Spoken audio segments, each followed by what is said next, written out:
going on, pimps? Thank you for choosing Portal Podcast. This is the Weekly Wormhole. The Weekly Wormhole is a segment on the show that we filmed twice because the audio wasn't recording the first time. So we're going to do it again because it was so good. Matt and I picked something that you probably don't know about. Some hidden gems, books, movies, video games, whatever the case may be. And then we just try to bring them to the light of day. Try to let you guys know that they're good. And we try to affect that by just telling you that it's good. I mean, if you trust us, you know, we're like pretty good guys, you know. Now, a lot of the things that we talk about, we try to make sure that they aren't that well known. And this one, if you're into graphic novels, you probably have heard of it. If you haven't, maybe you haven't checked out a graphic novel, this is the one to start with, and it is Sandman. The Sandman by Neil Gaiman. Neil Gaiman. Neil Gaiman's prolific as fuck. Some might even call him the Stephen King of the UK. Which makes a lot of sense, all right? Because he's a very versatile guy.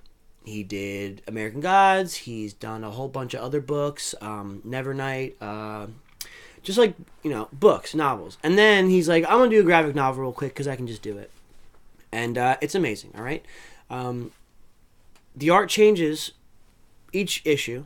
They have new artists come in. There's still a concrete idea, but it keeps it fresh. It keeps it, you know, it's a great reading experience. Yeah, as well as Neil Gaiman writes it, the artists make it come to life. Exactly. It's not your traditional comic book either. There's no box, you know. The boxing's different. Yeah, right? Like, absolutely. Yeah, when we talked about it, like the boxing in a typical comic or graphic novel, whatever, it's extremely structured, and this is sort of like they were kind of like, all right, well, you guys are artists and we trust you, so just go wild, like do your thing, exactly. And you know, you'll be seeing a lot of this artwork as we're talking about it, and you'll see exactly what we mean by that. So, give him a quick rundown.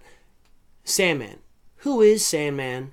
Who are his brothers and sisters? What's going on? Alright, so the main character is Sandman, also known as Morpheus, also known as Dream. So Dream is one of the seven Endless, who are siblings, for lack of a better term. There are Dream, Despair, Destiny, Destruction, Desire, Delirium, and I'm missing one. Death. Yeah, there you go. Death. That was the one I was missing. So they are not really people. They're more of a personification of an idea. Of their respective names. Of their names. So, Dream is the king of the dream realm. Yes. So it starts out that Dream is captured by this evil satanic guy named Dr. Burgess. He's looking for his sister Death, but he gets Dream instead. So when Dream gets captured, there are two things that happen. There are people that go to sleep and never wake up, and the people that can't go to sleep and basically just lose their shit. It's a big problem. Yeah, well, and that's what happens to the humans, but even the dreams themselves run rampant in their realm and even leave their realm. So nightmares created by Dream to serve certain purposes are now running rampant in the real world, terrorizing people, killing them, being a real-life nightmare, basically. The dream realm itself is falling apart because without its lord, no one's there to maintain it. Yeah. And all order has fallen to chaos, which affects real world in the ways that Tyson mentioned earlier. There is something just so gripping about this, and it has to do with just the way that everything is just displayed. I mean, it's extremely supernatural, all right? But it also is just otherworldly. I mean, like, we are on Earth, and, you know, we are seeing what regular people do, but we're also, like, you know, dimensions into our plane of existence, looking at just, you know, ghouls and, like, devils and just, like, shit that is unseen to the human eye, but it goes on all the time. Neil Gaiman has just this fucking way of just making something so far-fetched as that seem just like it's sick. Understandable, believable, exactly. It's almost simple. Easy to grasp. Yeah. Also, it's like the most interesting reading experience because you're just like, this is not a Superman or Spider-Man novel. Like, this is like, it's dark and it's demented and it's fucking awesome. By far my favorite graphic novel and possibly my favorite story of all time. And there's a shit ton of issues. Yeah, well there are. There's over 100 issues. I got the trade books, the big ones, because this thing came out in the late 80s. So it's all been compiled into larger books by now. I would recommend getting those. The trade books. I can't even imagine how expensive the issues are at this point. Oh, just just on that alone, Yeah. because people want the original art. Yeah, it's crazy. It's a crazy story, so it doesn't even involve just the Endless and people, because the company that released it, is it a Vertigo comic? I think it's a Vertigo comic. It is. Everything you have is Vertigo. Yeah, I know. It's weird. So Vertigo is actually a sub-branch of DC, which gives the artist the ability to bring in DC characters. So you don't only have Dream and his siblings, you also have Superman. I believe Martian Manhunter makes an appearance at one point. You have regular people, you have the devil, you have demons, you have gods and goddesses. This thing branches out in every direction. It's a fever dream. Yeah. And like Superman, all that shit, it shouldn't be a selling point because the characters that Neil Gaiman wrote are good enough on their own to be obsessed with it. Absolutely. I'm gonna give this series a 10 out of 10. I don't even know if we're doing that anymore, but it's just it's that good. I don't even think that does it justice, really. I think it's perfect.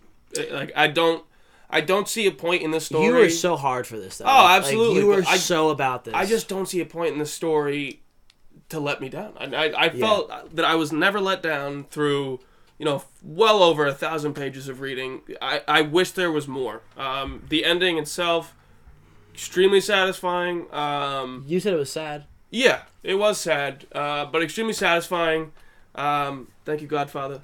But yeah, I think it's crazy. I think Neil Gaiman's ability to make these things feel human but be so much bigger than actual humans is extremely interesting. I think that the emotions he gives each of the Endless fits their character. For instance, Desire is a he, she, and it. Batshit crazy. Batshit crazy. It never wants but is always wanted, and that's the embodiment of Desire. Exactly. Desire is just wanting. And he, she, it never wants, but is always wanted. That's what gives her her power. That's what gives her ability to rule over that realm. His sister, Death, we look at Death as a sad thing. Yeah. She's actually one of the chillest characters. Yeah. She's like a chill goth chick. And it makes sense because Death is like, it's supposed to be, it's not, it's supposed to be happy, but it just happens. Yeah, it's a part of this. Exactly. You get into her, and she's got her own fucking book as well. Yeah. She might actually be more likable than Dream, honestly. Because Dream is the most... I think Dream's the most Dream's human. kind of an asshole. He can be, because he seems like he's the most human. Mm-hmm. Mm-hmm. Like, Dream can be extremely omnipotent and sort of like, I can understand more than you, and I will show you mercy because of that. But I think because dreaming is a very human thing. Yeah. It's an extremely human thing because it goes into hopes and dreams and insecurities. But it's also very idealistic. A hope is an ideal. It's not really perfectly attainable. Exactly, you know what I mean? So he might hope and dream of people that let him down. Yeah. And he does do exactly that many times. The action in this is great. There's a bunch of gore. I mean, it's dark. It's cryptic. It's just like everything that I like, this has to offer. And I hope you like it too, because we wouldn't make a whole fucking episode about it if we didn't think it was worth your time. We wouldn't make a whole episode 3 fucking times if we didn't think it was worth your time. For real. This is 3 times. But I talk about it all day. Yeah. We suck Neil Gaiman hard here at Portal, but I swear to God, he's so good. He is really dope. He's so good, guys. So just give it a shot. Let us know. If you read it, be like, yo, Mike and Matt, you guys rule. Thank you so much.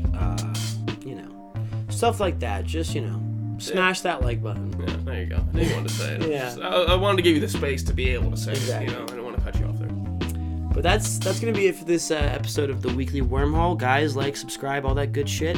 Next week, we're going to be talking about Dr. Sleep by Stephen King. Another good gem. Stephen King. So that's going to be it for this episode. I'm Mike. This is Matt. And I hope you guys are doing well. Have a great rest of your day. Tell people that you love them. And, smoke a joint. I don't know. All right. Well, on that note, we'll see you next time. See ya, pimps.